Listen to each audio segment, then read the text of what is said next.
After studying this module, you shall be able to know the various frameworks of team effectiveness, understand how process gains and losses enable actual team performance and potential team performance, explore the various factors within the team and organization that enhance or pose as a hindrance to the effectiveness of the team, learn about the characteristics of an effective team.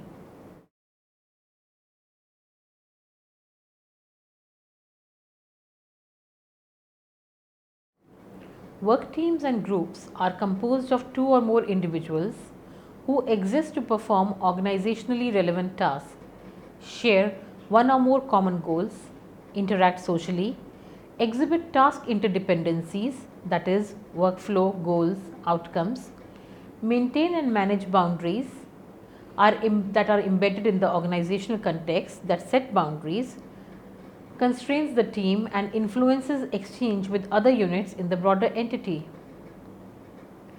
From an organizational psychology perspective, team effectiveness is the core focus of theory and research in teams. Frameworks of team effectiveness. Most models of team effectiveness begin where most models of team development end. Models of team effectiveness generally assume mature teams that have completed a formative developmental process. McGrath's input process outcome framework. Most models of team effectiveness are at least loosely formulated around an input process outcome framework posited by McGrath. Inputs are the primary cause of processes that in turn mediate the effect of inputs on outcomes. Inputs represent various resources available to the team both internally and externally at multiple levels. Processes represent mechanisms that inhibit or enable the ability of team members to combine their capabilities and behavior. Although the small group literature has generally focused on dysfunctional processes that yield process losses, the focus of team effectiveness is on synergies that produce process gains. At a global level, examples include coordination, cooperation, and communication. Outcomes.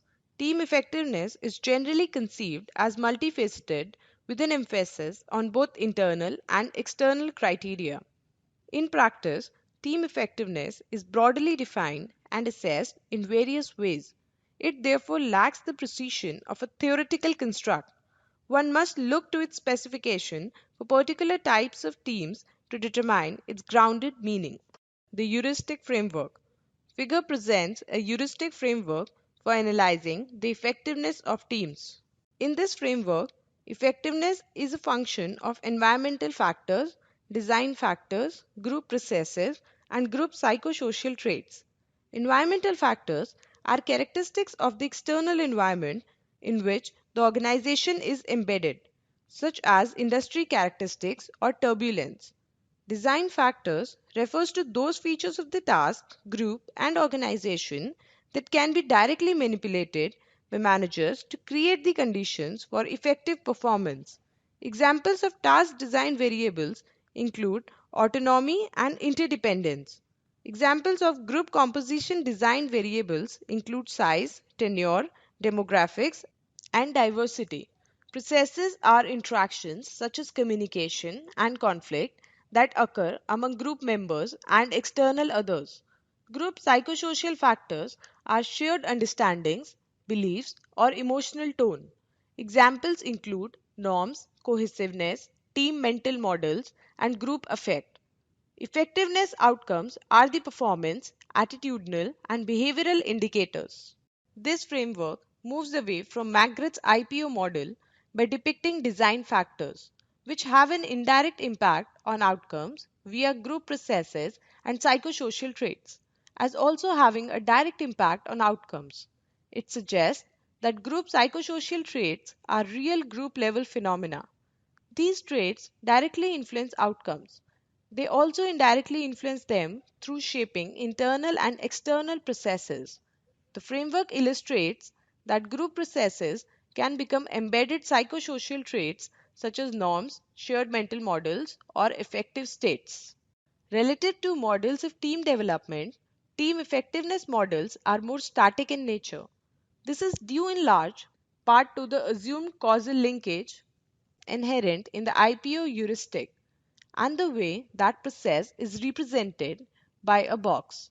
Theorists do acknowledge linear time, reciprocal linkages, and feedback loops to capture different temporal dynamics. Nevertheless, effectiveness criteria are generally treated as retrospective summaries, and designs to evaluate team effectiveness models tend to be based on cross-sectional static data. Time is relatively unappreciated in most perspectives on team effectiveness. McGrath's time interaction performance model is a rare exception in this regard. Although the IPO framework lends structure to many models of team effectiveness, thereby creating a substantial degree of similarity across models, there are also some important differences. One key difference worth highlighting concerns whether processes are caused by input factors or whether they are better conceptualized as contingencies that affect the input to output linkage. The former point of view is more representative of the small group research perspective and is a major reason why that tradition has tended to focus on process losses that stem from natural patterns of group interaction. In contrast, the later point of view is more representative of a normative approach that conceptualizes processes as mechanisms that enable the group to fit patterns of interaction to team, task design, and workflows. This later perspective is interventionist in orientation, and whether it explicitly conceptualizes processes as moderators or not, seeks to specify appropriate patterns of interaction and exchange and to intervene through training, leadership, or other techniques to improve the fit of team processes with task driven requirements to enhance team effectiveness. This naturally raises the question: what factors enable team effectiveness? Process losses, process gains, and group effectiveness. Effective work groups contribute to the attainment of organizational goals by providing the organization with important outputs. The outputs might be finished products, such as collectively typed reports, or less tangible but no less important outputs, such as satisfied customers and patients. Desired outputs also include ways of improving work processes, helping group members, and other forms of organizational citizenship behavior. A work group performs effectively at the highest level possible by minimizing performance difficulties or process losses. Also, effective work groups increase their potential performance over time by achieving process gains or finding better ways to work. Potential performance is the highest level of performance that a group is capable of achieving at a given point in time.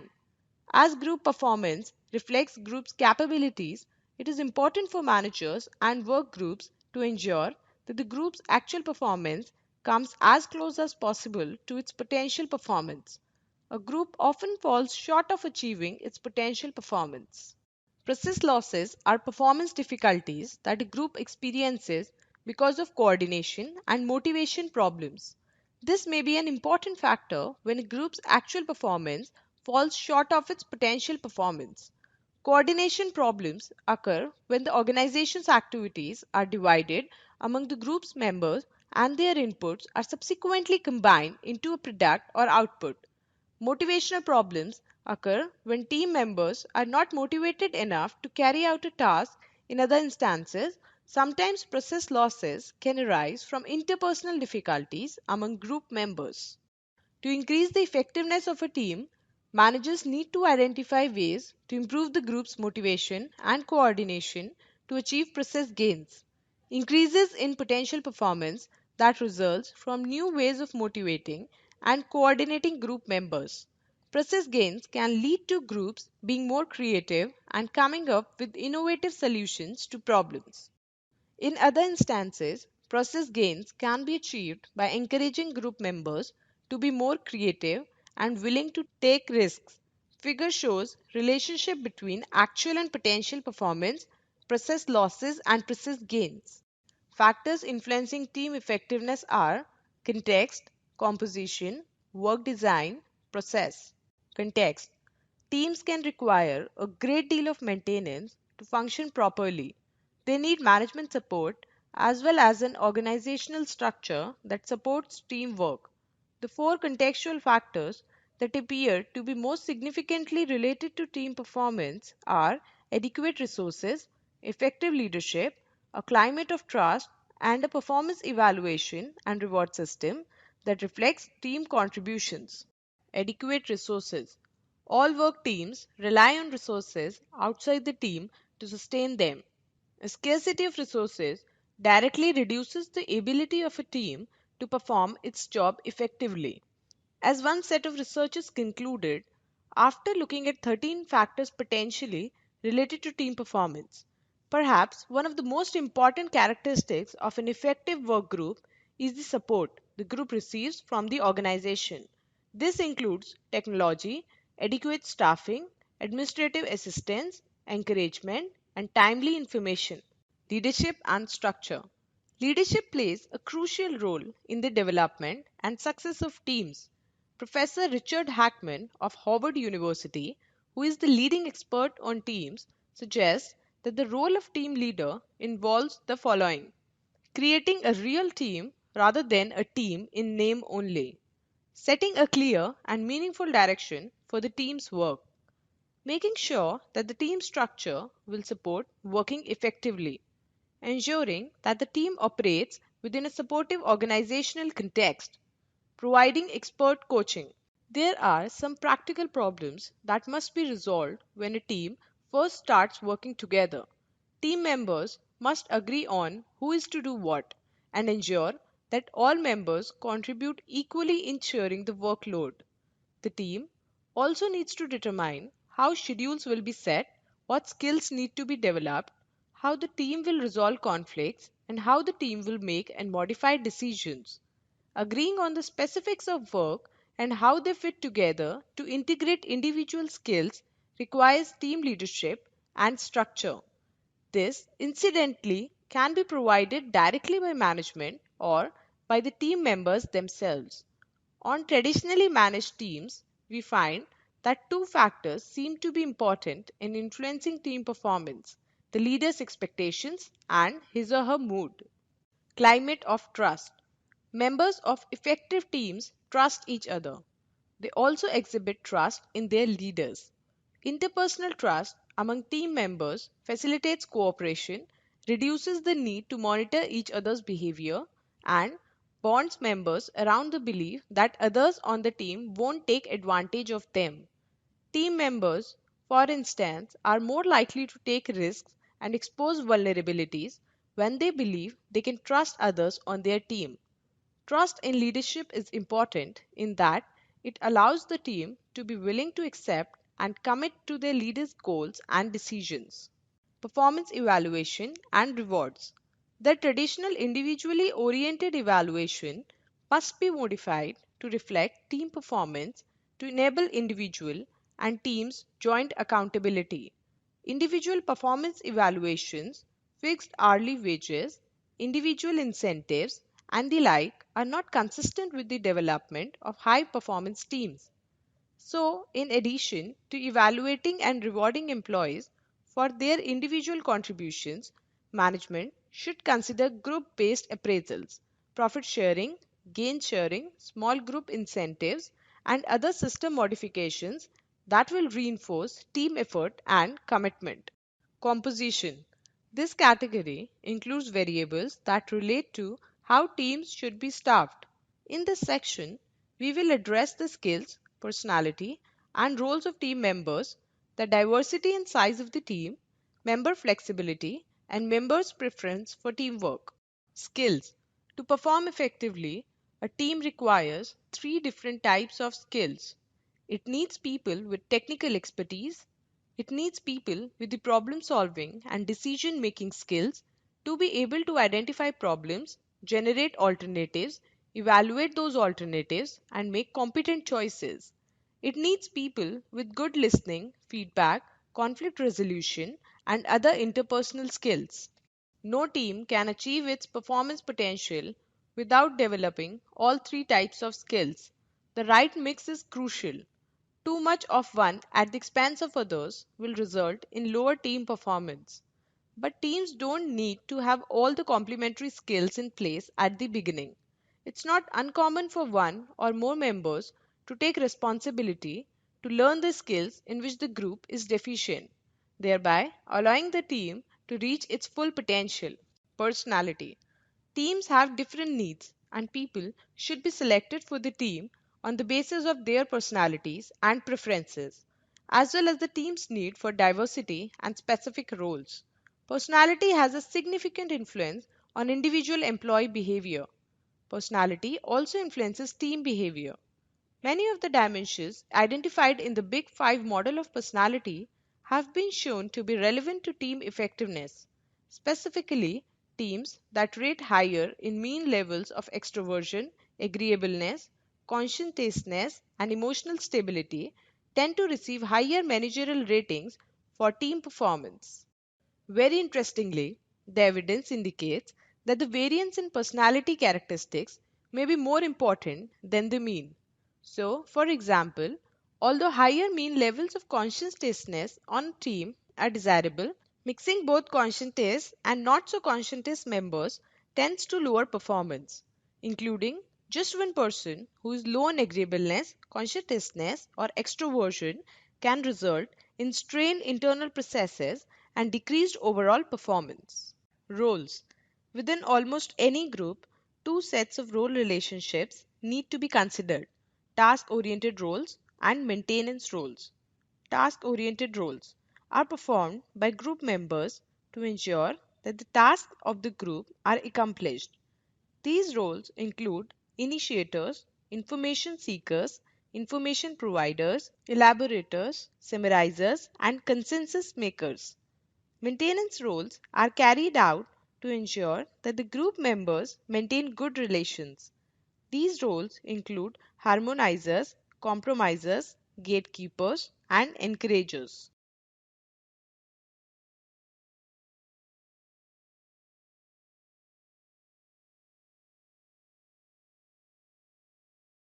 On many teams, there are individuals who will be flexible enough to play multiple roles and complete each other's tasks. This is an obvious plus to a team because it greatly improves its adaptability and makes it less reliant on any single member. Selecting members who themselves value flexibility and then cross training them to be able to do each other's jobs should lead to higher team performance over time. Occasionally within teams, you will see people take on individual roles that are not productive for keeping the team on task. When this happens, the individual is demonstrating more concern for himself or herself than the team as a whole. Diversity. Group diversity refers to the presence of a heterogeneous mix of individuals within a group. Individuals can be different not only in functional characteristics but also in demographic or cultural characteristics. Recent studies have examined the effect of heterogeneous values on performance and suggested that value differences may have a greater influence than functional, demographic, or cultural differences. Size. Generally speaking, the most effective teams have fewer than 10 members, and experts suggesting using the smallest number of people who can do the task. Unfortunately, there is a pervasive tendency for managers to err on the side of making teams too large. While a minimum of 4 or 5 may be necessary to develop diversity of views and skills, managers seem to seriously underestimate how coordination problems can geometrically increase as team members are added. When teams have excess members, cohesiveness and mutual accountability declines. Social loafing increases, and more people do less talking relative to others. So, in designing effective teams, managers should try to keep them fewer than 10. Work design. Effective teams need to work together and take collective responsibility to complete significant tasks. They must be more than a team in name only.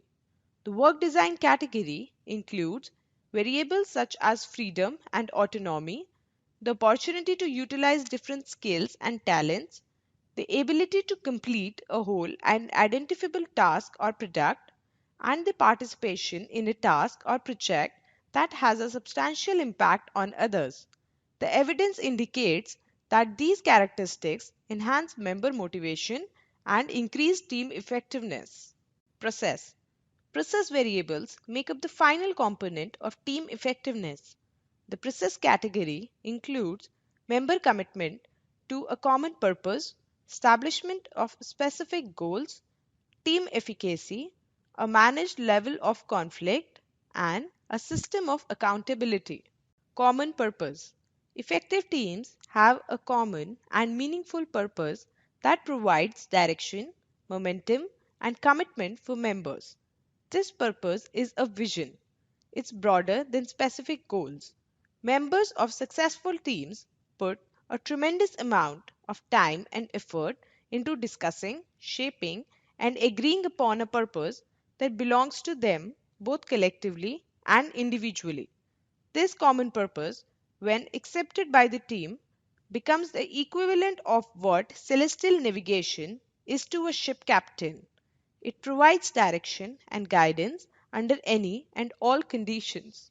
Successful teams translate their common purpose into specific, measurable, and realistic performance goals. Goals lead individuals to higher performance. Goals also energize teams. These specific goals facilitate clear communication. They also help teams maintain their focus on achieving results. Consistent with the research on individual goals, team goals should be challenging. Difficult goals have been found to raise team performance on those criteria for which they are set. So, for instance, goals for quantity tend to raise quantity. Goals for speed tend to raise speed. Goals for accuracy tend to raise accuracy, and so on. Teams should also be encouraged to develop milestones, tangible steps toward completion of the project. This allows teams to focus on their goal and evaluate progress toward the goal. The milestones should be sufficiently important and readily accomplished so that teams can celebrate some of their accomplishments along the way. Team efficacy. Effective teams have confidence in themselves. They believe they can succeed. This is team efficacy. Success breeds success. Teams that have been successful raise their beliefs about future success, which in turn motivates them to work harder. One of the factors that help teams build their efficacy is cohesiveness, the degree to which members are attracted to each other and are motivated to stay on the team. Though teams differ in their cohesiveness, it is important because it has been found to be related to the team's productivity. Studies consistently show that the relationship of cohesiveness and productivity depends on the performance related norms established by the group. Most studies of cohesiveness focus on socio emotional cohesiveness, the sense of togetherness that develops when individuals derive emotional satisfaction from group participation. There is also instrumental cohesiveness, the sense of togetherness that develops when group members are mutually dependent on one another because they believe they could not achieve the group's goal by acting separately. Teams need to achieve a balance of these two types of cohesiveness to function well. Two possible options are helping the team to achieve small successes and skill training. Small successes build team confidence. In addition, managers should consider providing training to improve members' technical and interpersonal skills. The greater the abilities of team members, the greater the likelihood that the team will develop confidence and the capability to deliver on that confidence. Managed level of conflict. Conflict on a team isn't necessarily bad, though relationship conflicts, those based on interpersonal incompatibilities, tension, and animosity toward others, are almost always dysfunctional. Teams that are completely void of conflict are likely to be less effective, with the members becoming withdrawn and only superficially harmonious. Often, if there is no conflict, the alternative is not agreement, but apathy, and disengagement. Teams that avoid conflict also tend to have lower performance levels, forget to consider key issues, or remain unaware of important aspects of their situation. So, effective teams are characterized by an appropriate level of conflict, sharing information and goals, and striving to be open and get along are helpful strategies for negotiating our way through the maze of conflict. Accountability. Successful teams make members individually and jointly accountable for the team's purpose, goals, and approach. They clearly define what they are individually responsible for and what they are jointly responsible for.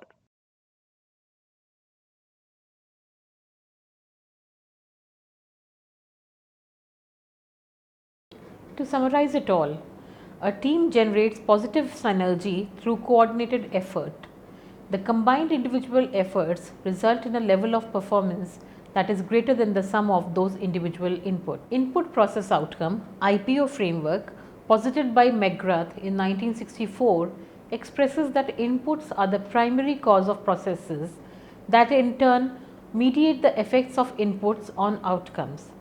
This model is the prototype on which all other models are loosely based. We also considered a heuristic framework which explains how effectiveness is a function of environmental factors, design factors, group processes, and a group psychological traits.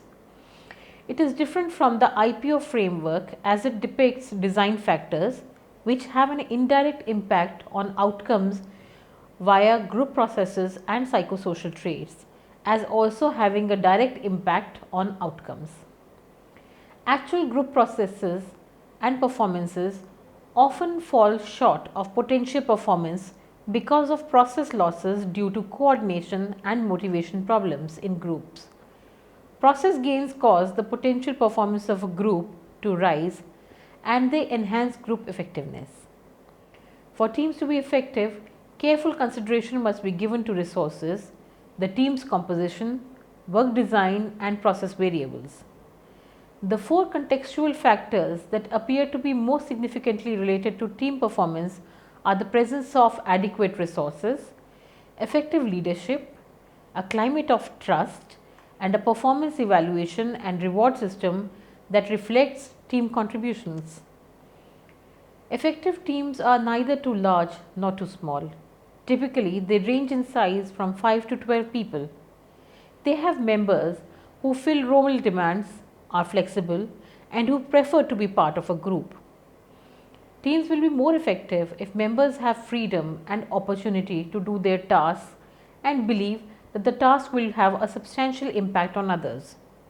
Finally, effective teams have members committed to a common purpose and specific team goals.